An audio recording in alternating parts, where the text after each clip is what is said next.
जय हिंद। नमस्कार साथियों, कैसे हैं आप सभी। आई होप आप सभी बढ़िया होंगे, स्वस्थ होंगे, मस्त होंगे।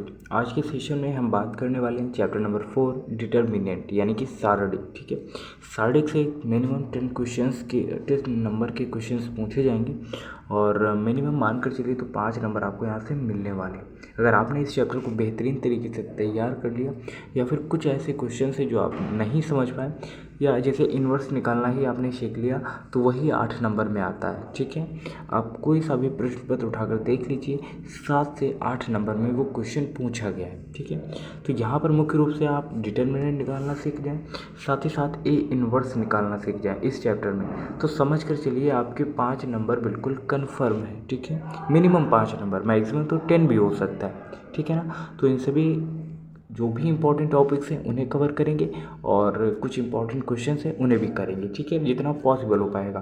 बाकी जो क्वेश्चंस मैं आपको प्रोवाइड कर रहा हूँ वो खुद से सॉल्व करने का प्रयास करें, क्योंकि यहाँ पर जो क्वेश्चंस मैं प्रोवाइड करूँगा वो काफ़ी बार आपके प्रश्न पत्र में रिपीट कर चुके हैं ना, पिछले वर्षों में वो पूछे गए, यानी कि प्रीवियस ईयर क्वेश्चन ही हैं वो। डिटर्मिनेंट में मुख्य रूप से हमें क्या पढ़ना है, डिटर्मिनेंट निकालना है, यानी कि मॉड ए का मान निकालना आप सीखेंगे। साथ ही साथ मुख्य रूप से आप ए इन्वर्स निकालना सीखेंगे।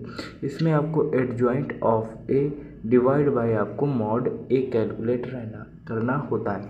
अगर आप इतना कर लेते हैं तो मान कर चलिए इस चैप्टर से आपको मिनिमम 5 नंबर आसानी से मिल जाएंगे। ठीक है ना, चलिए यहाँ पर दिया गया है द्वितीय कोटि के अवयव का सारणिक कैसे ज्ञात कर सकते हैं। तो ये A11 है, A12 है, A21 है, A22 है, ये दिया गया। अब इसका डिटरमिनेंट कैसे निकालेंगे, इसकी मल्टीप्लाई कराएंगे। ठीक है, तो क्या हो जाएगा, ये A11 इंटू A22 माइनस इसकी और इसकी मल्टीप्लाई कराएंगे, यानी कि A21 इंटू A12। इस तरीके से हम इसका डिटरमिनेंट निकालते हैं। अब नहीं समझ में आए कोई बात नहीं, यहाँ पर जैसे ये एग्जांपल दिया गया है। ठीक है, तो 2 और 2 की मल्टीप्लाई कराएंगे तो कितना हो जाएगा, 2 2 जा 4। अब माइनस का चिन्ह लगाएंगे। अब -1 और 4 की गुणा कराएंगे तो कितना आएगा, -4। चूँकि माइनस पहले से लगा है तो माइनस माइनस क्या हो जाएगा, प्लस, यानी कि इसका डिटर्मिनेंट यानी कि मॉड ए क्या आ जाएगा, प्लस का 8 आ जाएगा। यही आंसर आ रहा होगा। आई होप आपको समझ में आया। नहीं समझ में आया, चलिए एक क्वेश्चन और ले लेते हैं। यहाँ पर 2, यहाँ पर 1 2, ये है। ठीक है, अब इसकी और इसकी मल्टीप्लाई कराओ तो 1 2 जा 2। अब माइनस लगाओ, 1 और 2 की मल्टीप्लाई 1 2 जा 2, यानी कि कितना आ गया, 0। ये ए बराबर था, अब मॉड ए इसका कितना हो जाएगा, यानी कि डिटर्मिनेंट का मान कितना आ जाएगा, 0 हो जाएगा। इस तरीके से आपको डिटर्मिनेंट का मान निकालना है। ये क्वेश्चन काफ़ी बार पूछा गया। इसकी मल्टीप्लाई कराओ, माइनस इसकी मल्टीप्लाई करके रख दो, बस सॉल्व कर लो, है ना। यहाँ पर ये क्वेश्चन दिया गया, इसमें सारणिक का मान आपको ज्ञात करना है। ये क्वेश्चन तो आप कर ही लेंगे। चलिए इस क्वेश्चन को करके देखते हैं। पहले आपको इसकी मल्टीप्लाई करानी है। ये ए बराबर मान लो दिया गया है, अब आपको इसका मॉड ए निकालना है।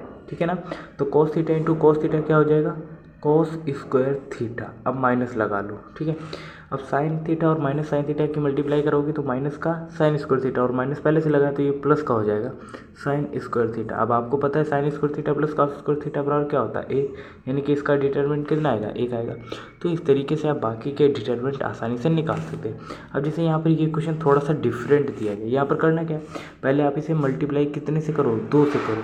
तो 2 से मल्टीप्लाई करोगे 2, ये 4, ये 8, ये 4, इसका डिटरमिनेंट निकालो कितना हो जाएगा, 2 4 जा 8 माइनस 8 4 जा 32, तो ये कितना आ जाएगा, माइनस का 24।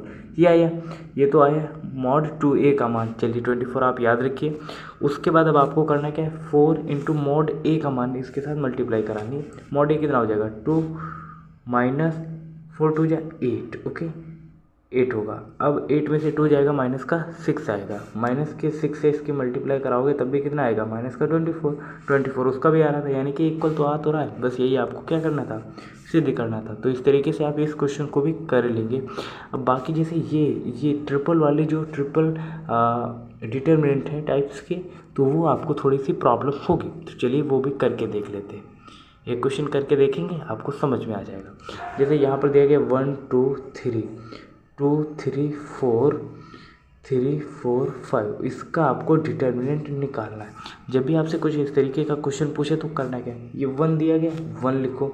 अब इस रो को और इस कॉलम को ठीक है। क्या करना है आपको, देखने नहीं है। अब इसकी मल्टीप्लाई करो, ब्रैकेट लगाओ, 3 5 जा 15 माइनस 4 4 जा 16। ओके, अब सेकेंड वाला जैसे लिखेंगे उसमें आपको माइनस लिखना है, ठीक है। माइनस लगाएंगे और ये 2 दिया गया, 2 को नोट कर लो। अब इस कॉलम को और इस रो को ओके बंद करना है। अब बचेगा क्या, 1 और 5 की मल्टीप्लाई कराएंगे तो कितना हो जाएगा, 1 और 5 तो 1 और 5 की 5 हो जाएगा, और 3 3 की मल्टीप्लाई कराएंगे इस 3 और इस 3 की तो कितना हो जाएगा, 3 3 9।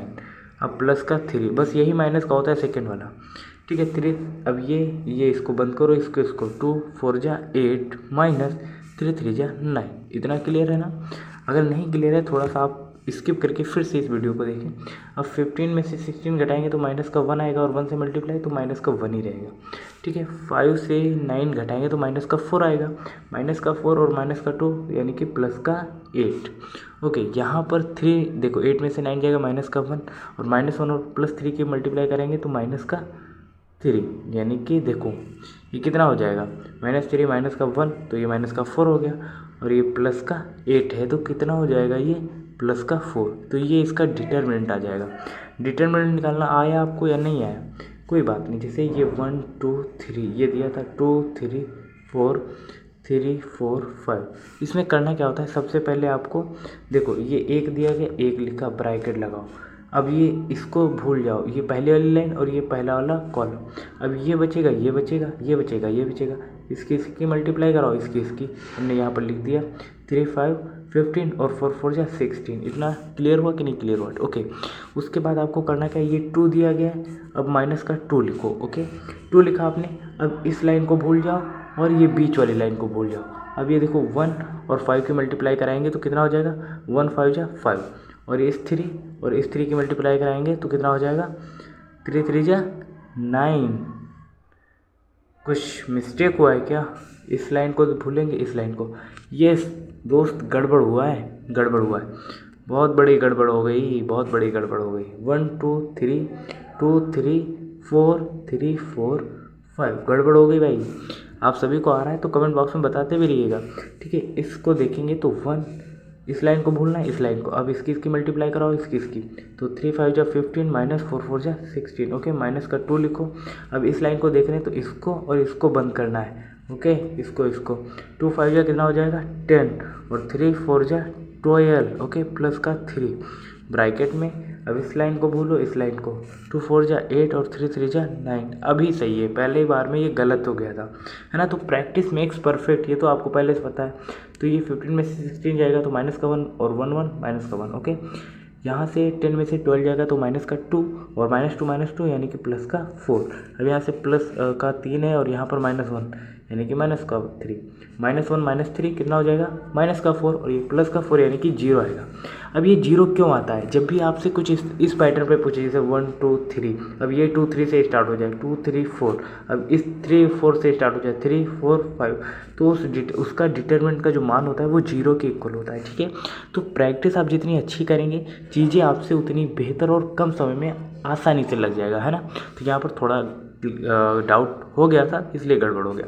अब आपको त्रिभुज का क्षेत्रफल निकालना है तो उसके लिए आपको करना क्या होगा, उसके लिए चाहे आप ये आपने कक्षा 10 में ये फार्मूला पढ़ रखा है, 1/2 ब्रैकेट में x1 y2 minus y3 plus x2 y3 minus y1 plus x3 bracket में y1 माइनस y2, ये फार्मूला आपको कक्षा 10 में बताया गया है। लेकिन यहाँ पर थोड़ा सा चेंज है। यहाँ पर क्या चेंज है, आप अगर उसका डिटरमिनेंट निकालना है यानी कि त्रिभुज का क्षेत्रफल निकालना है तो 1/2 लिख दो, ठीक है। उसके बाद यहाँ पर x1 x2 x3 इस तरीके से लिखो जैसे ये दिया गया, फिर y1 y2 y3 फिर 1 1। इसका डिटरमिनेंट निकाल लो, 1/2 से डिवाइड कर दो, बस डिटरमिनेंट निकालना तो आपने सीख ही लिया। फिर क्या है, आप ये क्वेश्चन करो, है ना, आसानी है। उसके बाद यहाँ पर उपसारणिक और सहखंड आपको निकालना है, यानी कि एडजॉइंट माइनर, ये आपको कैलकुलेट करना है, ठीक है। तो वो भी आप कर सकते हैं। एग्जाम्पल करिए, देखिए ये क्वेश्चन काफ़ी बार आपके एग्जाम में पूछा गया है, बोर्ड एग्जाम में, आप इसे नोट कर सकते हैं, ठीक है। ये CUET में भी पूछा गया, ठीक है। ये क्वेश्चन मैं इसलिए भी आपके लिए लाता हूँ ताकि आप देखें, आपको समझ में आए बोर्ड का लेवल क्या है, CUET का लेवल क्या है, यहाँ से क्वेश्चन पूछे जाते हैं, ठीक है। काफ़ी बार ये क्वेश्चन भी पूछा गया, आप देख सकते हैं। जो चिन्ह लगे आप उन पर ना ध्यान दें, आप अपनी गणना और प्रोसेस पे ध्यान रखें, ठीक है। ये क्वेश्चन आपको दिखा रहा हूँ इसलिए।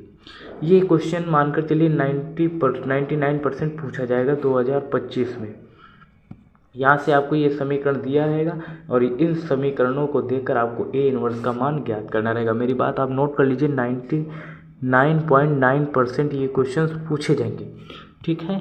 100% मैं नहीं बोल सकता, ठीक है। तो चलिए ये क्वेश्चन मैं आपको बताता हूँ करके। जैसे ए इनवर्स आपको जब भी कैलकुलेट करना हो तो आपको एडजॉइंट का मान आपको पता होना चाहिए और आपके डिटर्मिनेंट का मान पता होना चाहिए, ये आपको पता होना चाहिए। अगर आपको इतना पता है तो आप आसानी से कैलकुलेट कर लेंगे। और अगर मान लीजिए नहीं आ रहा है तो ये समीकरण देखते हैं। पहला समीकरण नोट कर लें क्या?